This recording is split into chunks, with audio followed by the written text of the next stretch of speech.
Le Québec devra-t-il retarder certaines de ses mesures de déconfinement à la suite d'une décision de Santé Canada? Raymond, c'est Ottawa suspend l'utilisation de millions de tests de dépistage achetés par plusieurs provinces, dont le Québec.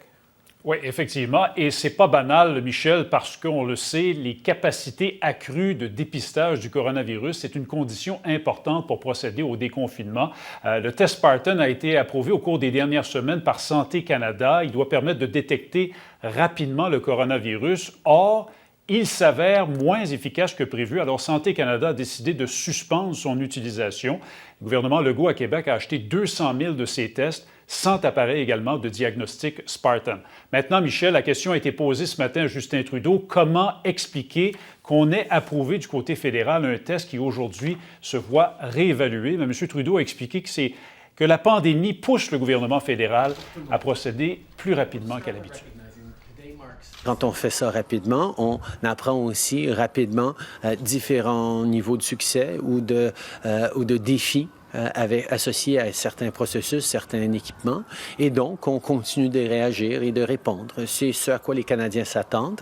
Et dans les provinces, les gens vont devoir regarder cette nouvelle information et décider si ça change leur approche, si ça change leur posture. Alors voilà, est-ce que ça va ralentir ou retarder les efforts de déconfinement? M. Trudeau dit que ce sera à chaque province de déterminer, de prendre la décision, Michel. Et Raymond, M. Trudeau n'a pas voulu corroborer les affirmations des responsables américains là, qui disent, eux, qu'ils ont des preuves qui montrent que la COVID-19 provient d'un laboratoire de Wuhan, en Chine.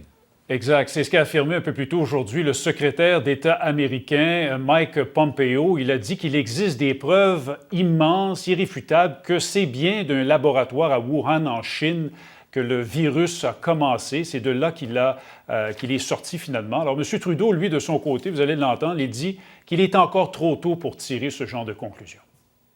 Il y a plusieurs théories, plusieurs préoccupations, plusieurs hypothèses de comment ça aurait pu se passer, mais pendant que ça se passe, ma priorité, c'est comment on gère la situation. Après, ce sera le temps de poser plus de questions et de vraiment aller au bout de comment ça s'est passé. Donc voilà, Michel, le premier ministre Justin Trudeau qui a par ailleurs annoncé ce matin 240 millions de dollars pour accroître et améliorer les outils virtuels en matière de santé et santé mentale, ces fameuses consultations à distance qui sont évidemment de plus en plus nombreuses et populaires avec la distanciation sociale. Voilà. Merci beaucoup, Raymond. Il n'y a pas de quoi avoir.